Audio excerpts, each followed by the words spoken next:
Mark 5. They came to the other side of the sea, to the country of the Gerasenes. And when Jesus had stepped out of the boat, immediately there met him out of the tombs a man with an unclean spirit. He lived among the tombs, and no one could bind him any more, not even with a chain. For he had often been bound with shackles and chains, but he wrenched the chains apart, and he broke the shackles in pieces. No one had the strength to subdue him.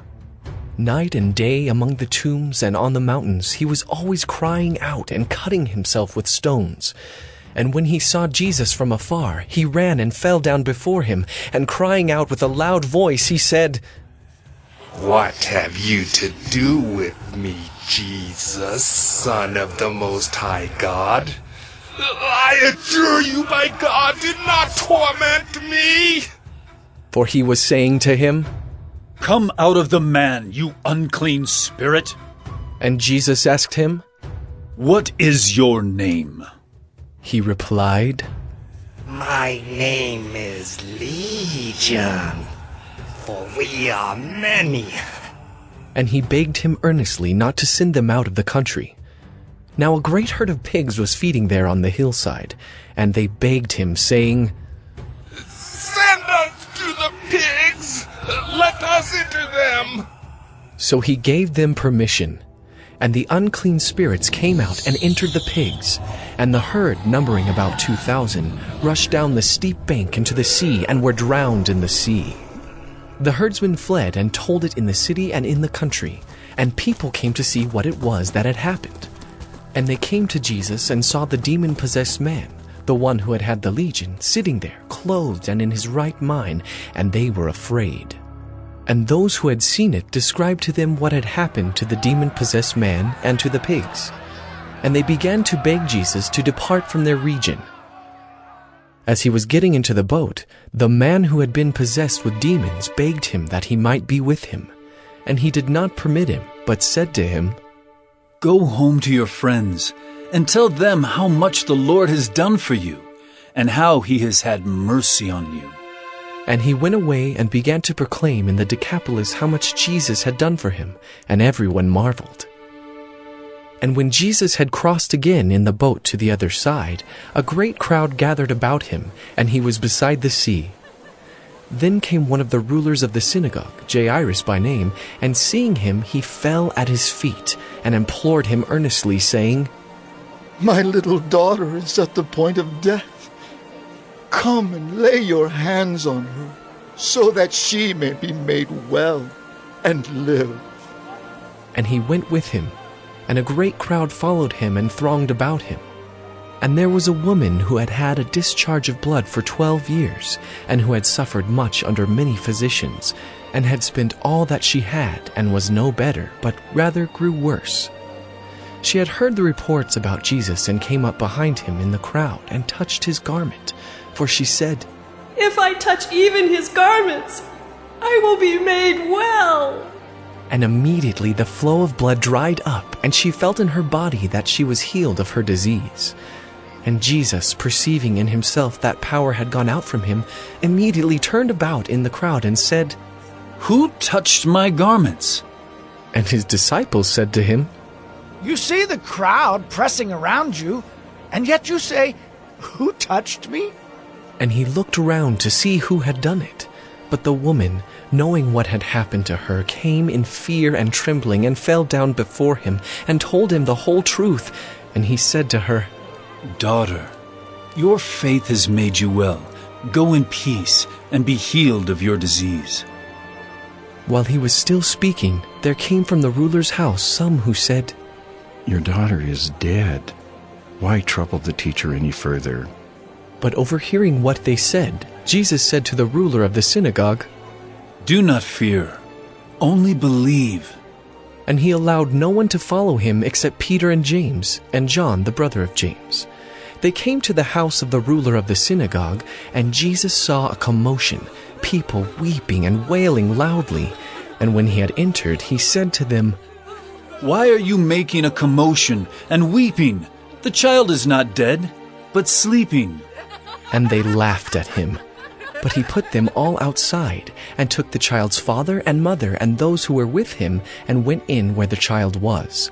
Taking her by the hand, he said to her, Talitha cumi, which means, little girl, I say to you, arise. And immediately the girl got up and began walking, for she was 12 years of age, and they were immediately overcome with amazement. And he strictly charged them that no one should know this, and told them to give her something to eat. Mark 6. He went away from there and came to his hometown, and his disciples followed him.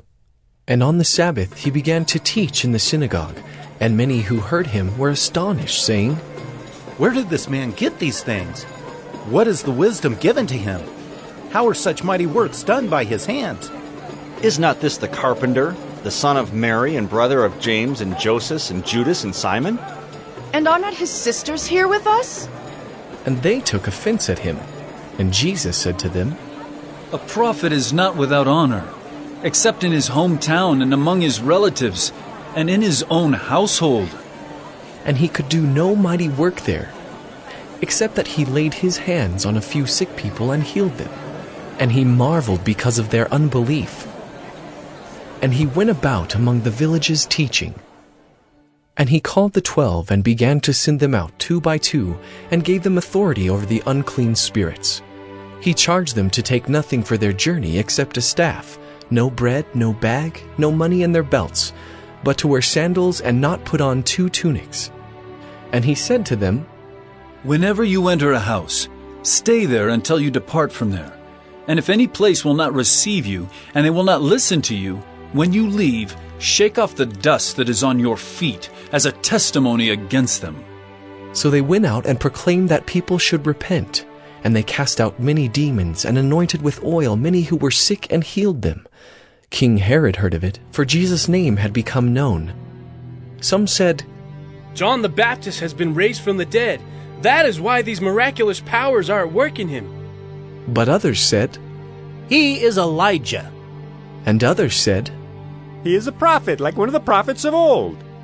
But when Herod heard of it, he said, John, whom I beheaded, has been raised. For it was Herod who had sent and seized John and bound him in prison for the sake of Herodias, his brother Philip's wife, because he had married her. For John had been saying to Herod, It is not lawful for you to have your brother's wife. And Herodias had a grudge against him and wanted to put him to death, but she could not, for Herod feared John, knowing that he was a righteous and holy man, and he kept him safe. When he heard him, he was greatly perplexed, and yet he heard him gladly. But an opportunity came when Herod, on his birthday, gave a banquet for his nobles and military commanders and the leading men of Galilee. For when Herodias' daughter came in and danced, she pleased Herod and his guests, and the king said to the girl, Ask me for whatever you wish, and I will give it to you. And he vowed to her, Whatever you ask me, I will give you, up to half of my kingdom. And she went out and said to her mother, For what should I ask? And she said, The head of John the Baptist. And she came in immediately with haste to the king and asked, saying, I want you to give me at once the head of John the Baptist on a platter. And the king was exceedingly sorry, but because of his oaths and his guests, he did not want to break his word to her. And immediately the king sent an executioner with orders to bring John's head. He went and beheaded him in the prison, and brought his head on a platter and gave it to the girl. And the girl gave it to her mother.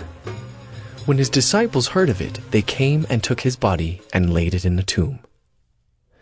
The apostles returned to Jesus and told him all that they had done and taught. And he said to them, Come away by yourselves to a desolate place, and rest a while. For many were coming and going, and they had no leisure even to eat. And they went away in the boat to a desolate place by themselves. Now many saw them going and recognized them, and they ran there on foot from all the towns and got there ahead of them. When he went ashore, he saw a great crowd, and he had compassion on them, because they were like sheep without a shepherd. And he began to teach them many things. And when it grew late, his disciples came to him and said, "This is a desolate place, and the hour is now late. Send them away to go into the surrounding countryside and villages, and buy themselves something to eat." But he answered them, "You give them something to eat." And they said to him, "Shall we go and buy 200 denarii worth of bread and give it to them to eat?" And he said to them, "How many loaves do you have? Go and see." And when they had found out, they said, 5 and 2 fish. Then he commanded them all to sit down in groups on the green grass.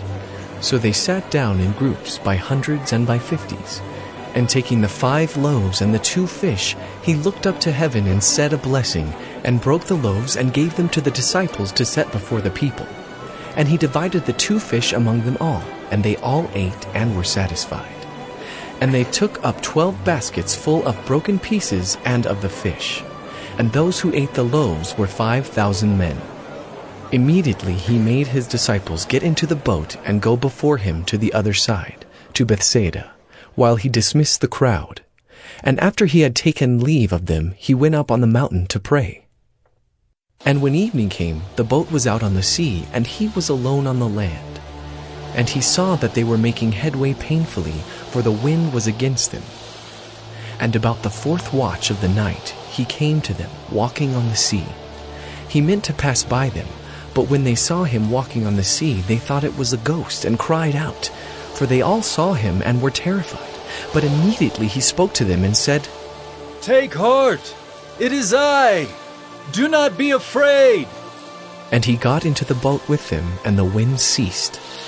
And they were utterly astounded, for they did not understand about the loaves, but their hearts were hardened. When they had crossed over, they came to land at Gennesaret and moored to the shore. And when they got out of the boat, the people immediately recognized him, and ran about the whole region, and began to bring the sick people on their beds to wherever they heard he was. And wherever he came, in villages, cities, or countryside, they laid the sick in the marketplaces, and implored him that they might touch even the fringe of his garment. And as many as touched it were made well. Mark 7. Now when the Pharisees gathered to him with some of the scribes who had come from Jerusalem, they saw that some of his disciples ate with hands that were defiled, that is, unwashed. For the Pharisees and all the Jews do not eat unless they wash their hands, holding to the tradition of the elders. And when they come from the marketplace, they do not eat unless they wash. And there are many other traditions that they observe, such as the washing of cups and pots, and copper vessels and dining couches. And the Pharisees and the scribes asked him, "Why do your disciples not walk according to the tradition of the elders, but eat with defiled hands?"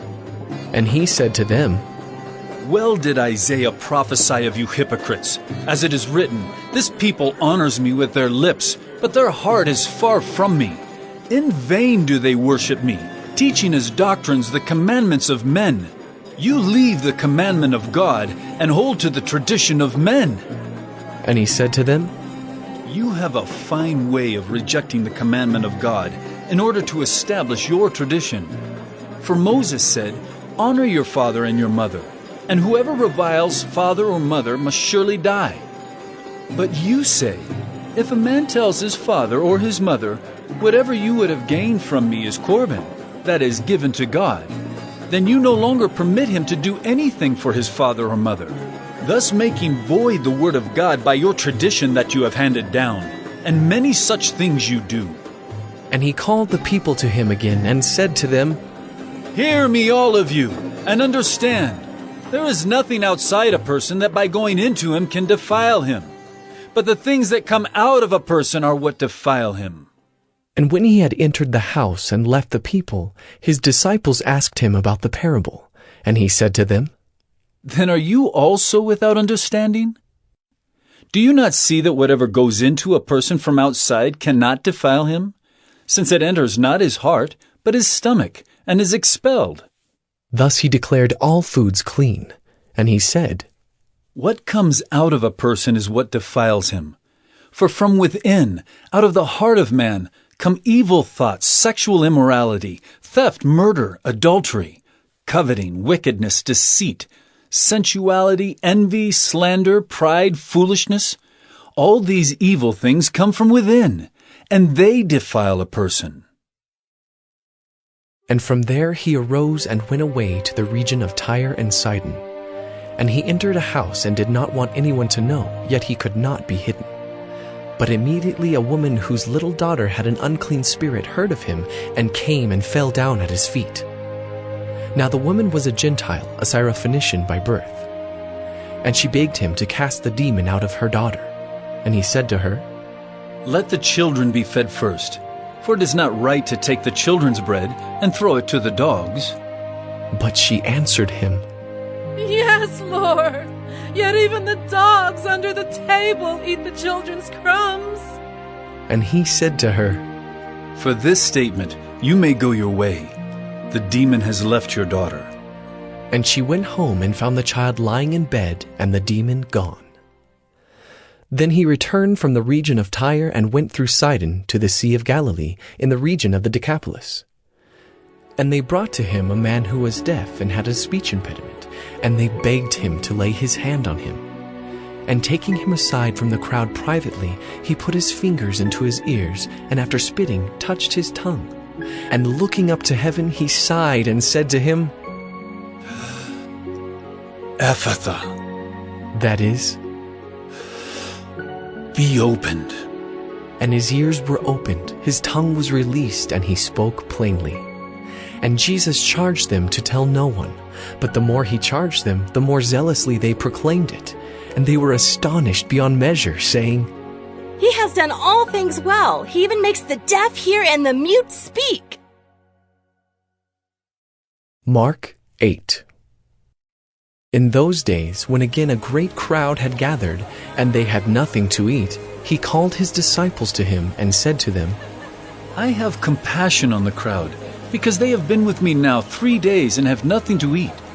And if I send them away hungry to their homes, they will faint on the way, and some of them have come from far away. And his disciples answered him, How can one feed these people with bread here in this desolate place? And he asked them, How many loaves do you have? They said, 7. And he directed the crowd to sit down on the ground. And he took the 7 loaves, and having given thanks, he broke them and gave them to his disciples to set before the people. And they set them before the crowd. And they had a few small fish, and having blessed them, he said that these also should be set before them. And they ate and were satisfied. And they took up the broken pieces left over, 7 baskets full. And there were about 4,000 people, and he sent them away. And immediately he got into the boat with his disciples and went to the district of Dalmanutha. The Pharisees came and began to argue with him, seeking from him a sign from heaven to test him. And he sighed deeply in his spirit and said, Why does this generation seek a sign?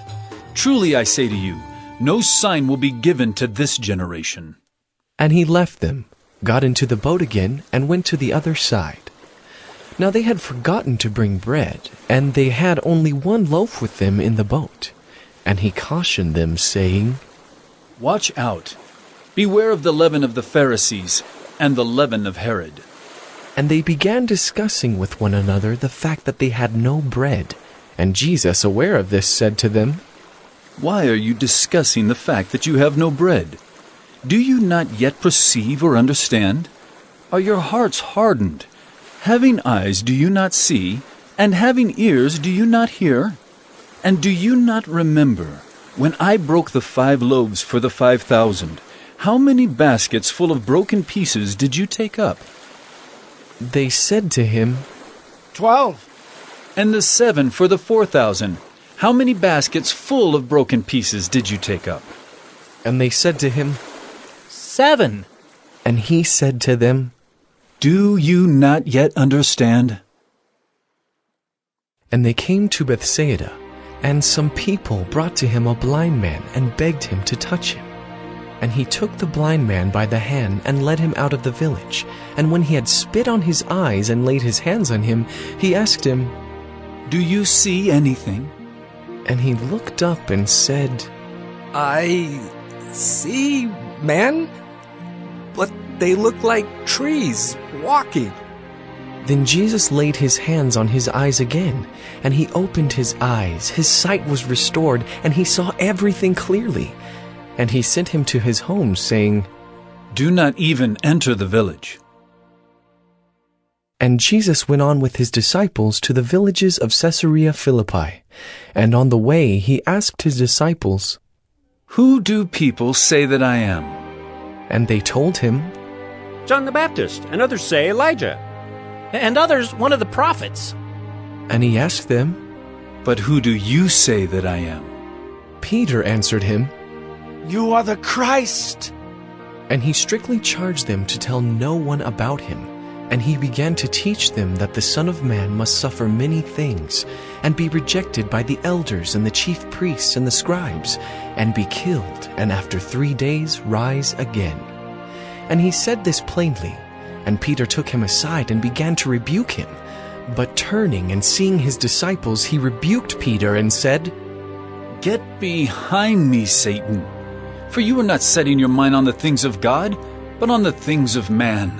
And calling the crowd to him with his disciples, he said to them, "If anyone would come after me, let him deny himself and take up his cross and follow me.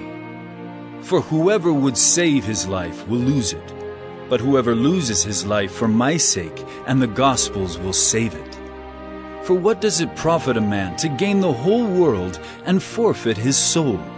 For what can a man give in return for his soul? For whoever is ashamed of me and of my words in this adulterous and sinful generation, of him will the Son of Man also be ashamed when he comes in the glory of his Father with the holy angels."